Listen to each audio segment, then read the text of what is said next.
درنو کتونکو ښه چارې مینه سلامونه عصمت الله ظهیر یم.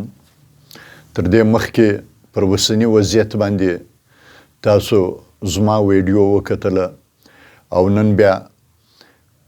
پر اوسني وضعیت باندې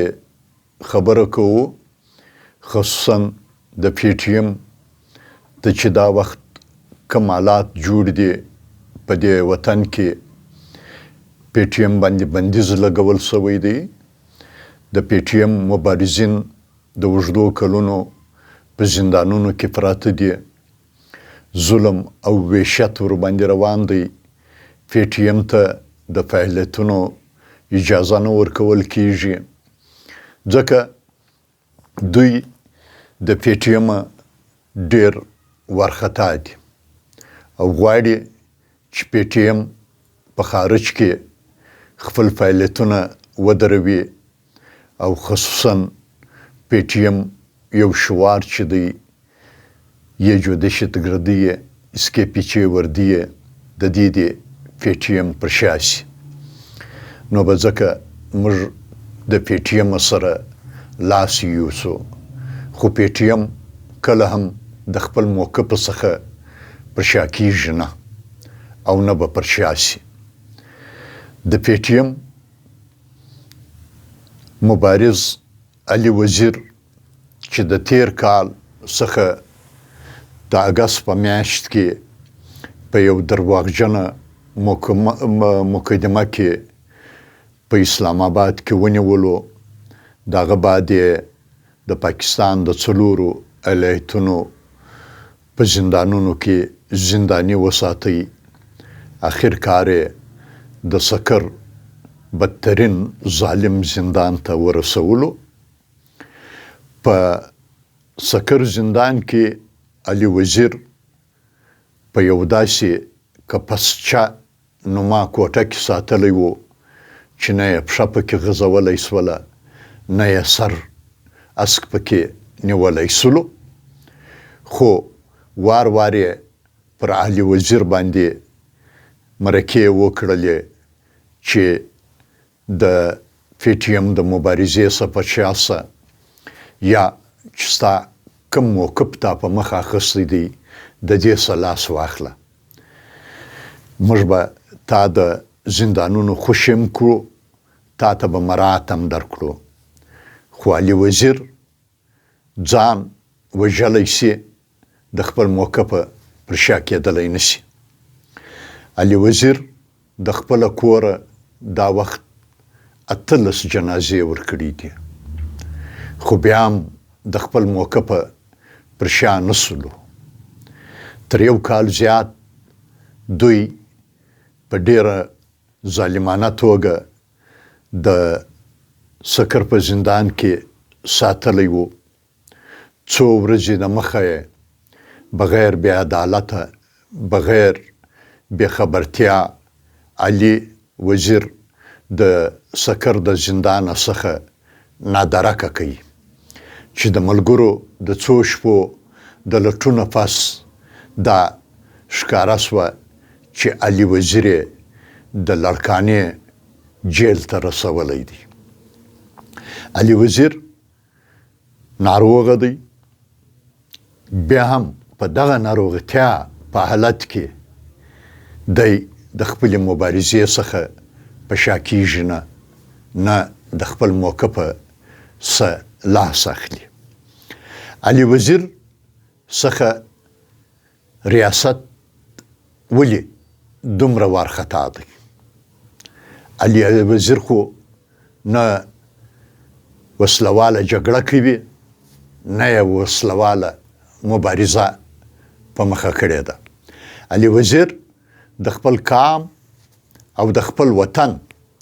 د ژغورنې لپاره دا هر څه سختۍ او زندانونه پر ځان باندې قبول کړي دي، هم یې منلي دي. تر هغو به علي وزیر د خپل موقف او د خپل مبارزې پر شا نشي، تر څو قبضهګر د پښتونخوا وطنه وتلی نه وي، د پښتنو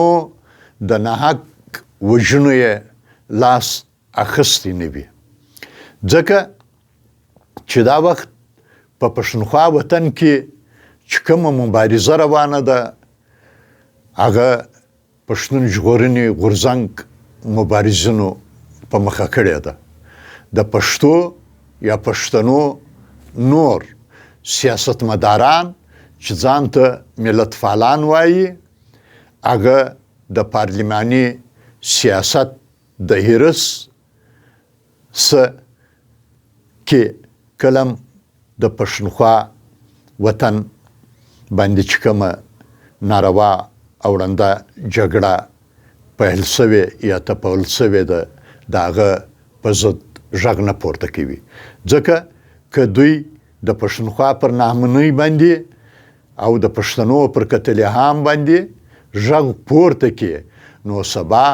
بیا انتخابات راځي، دوی پارلمان ته ځي، دوی پارلماني مراعات غواړي، بیا هغه نه ورته رسیږي. نو ځکه نو دوی په خلاص مټ باندې په وسني دور کې چې حکومت پاکستان کوم څه د قانون د لارې یا د آئیني ترمیمونو د لارې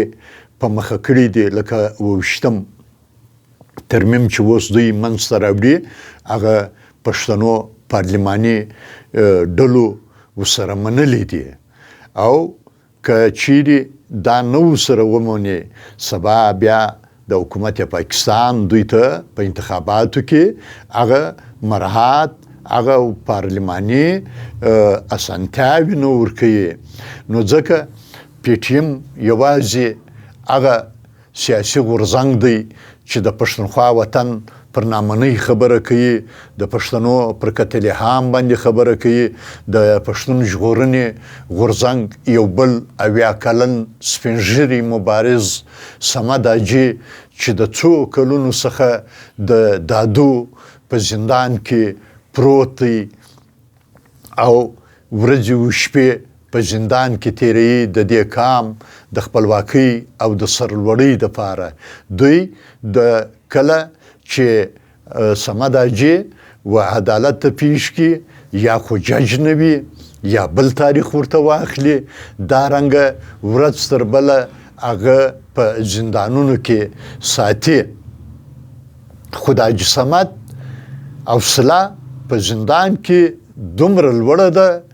چې په دا اوس کې د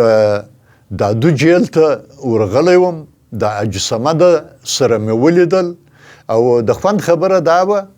چې د حاجي صمد و موږ ته حوصله راکوله، دا یې راته ویل چې په دا سره ګرمي کې تاسو د پښین او د کوټې څخه دلته رالاست، دا مې ډېر تکلیف کړی دی. نو موږ حیران پاته وو د دې او د ده حوصلې ته، او دا خبره په ډېر جار کوله چې زه د وطن د مبارزې لپاره ما خپل ځان وقف کړی دی، که مې دوی مړم کې زه د خپل پښتونخوا وطن او د پښتون قام مبارزه کله هم نه پرېږدم، که نن مې هم د دې زندانه وباسي زما به ناره دا وي چې زما د قام او زما د وطن سره د پنجابي استعمار ظلم روان دی، د دې ظلم مخالفت به په اسکه غاړه کوم. او د دادو په جیل کې یو دومره بې شرمانه طریقه روانه وه چې د حاجي صمد سره د لیدلو دپاره دوی 1000 کالداري پر نفر غوښتي چې د هغه سره به لیدل کېدل. یعنی یو خو دوی د پی ټي ایم د مبارزینو سره په زندانونو کې ظلم او ناروا کوي او د لوړې پر دوی باندې تجارت کوي، د دوی پر سر باندې پیسې اخلي او د پیسو په عوض باندې ملاقات څوک ورپرېږدي، او دا ظلم په کلکه غندو او د دې ظلم خلاف به یو په ډېر درناوي په ډېر درنښت آینده به بیا د یو بلې ویډیو سره ستاسو په خدمت کې حاضرېږو. تر هغو پورې مې پر خدای سپارو، لمن مې د خوښیو ډکه.